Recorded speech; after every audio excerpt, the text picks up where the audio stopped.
Hello my friends, and welcome to the second part in the video dealing with think about, think of, think over, think through, think back and think up. Now we're doing think over and think through, and then in a minute think up and think back. So let's have a look at think over. Right, think over is the more informal version of to consider something very deeply, to give a lot of attention to something. Now, for example, shall we move to France? Let me think it over for a few days. It's a big decision. I need time to think. Now let's compare think about and think over, and then you will really understand the difference. Marry me. Let me think about it. Yeah, sure, if you want. Versus, marry me. Let me think it over. Can I tell you next week? Thanks. So, as you can understand, because think over is considered deeply, we need more time. If you have seen my first video, you will have noticed that I had these black arrows. That's because from think of, which is think about, longer process, think over, longer process, we come to think through, even more. So think through is the informal version of to consider in every detail, to think absolutely thoroughly about something. For example, the plan failed because you didn't think it through. So the plan failed because you did not think long enough about all those small little parts that were important.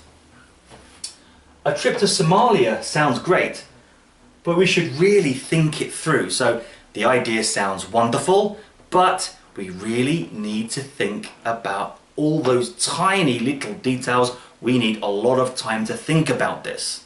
So that's basically the difference now between think of, think about, think over and think through. It's actually quite simple really. Now give me a minute and I will write down think up and think back. Even more beautiful words. Okay? So my friends, I have written down some nice examples to support think up and think back. Now, think up is the informal phrasal verb of devise or invent, but the meaning is quite specific. That's the problem with phrasal verbs. We're late. The teacher will kill us. We need to think up an excuse now. In Russia, when people are often late and they think up an excuse, they often say, my cat is having kittens. In England, we say, sorry I'm late, but my dog has eaten my homework and I had to get it back.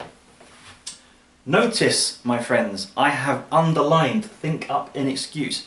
I will do a special video on phrasal verbs soon, but I am showing you here that you need to learn them in context. You need to learn them with their whole parts.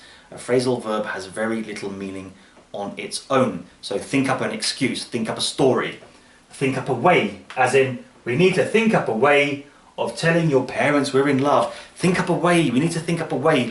Tell them in a restaurant, let's take them to a football game and tell them. We need to think up a really good way of doing this. That's simple. Think back, nice phrasal verb. Recall a past event or time, so a bit quite specific. Police, so the police are talking. Can you think back to last Saturday? Where were you? Okay, if I think back to last Saturday, I think I was on my sofa watching football, eating KFC, as I usually do. For example, sometimes I like to sit on a rock and I like to think back to my childhood because it was fun then. I was playing with Lego, I had no responsibilities, including eating Lego. Now be careful, I have added here look back on, because they're quite similar, but there is a difference. Look back on is you think about the past in general. It's not specific like think back. For example, when I look back, I'm glad I became a teacher. So when I look back at my whole life, all my decisions, all the things I did, I'm glad I went this way and I became a teacher. Stop looking back on the past and think about the future.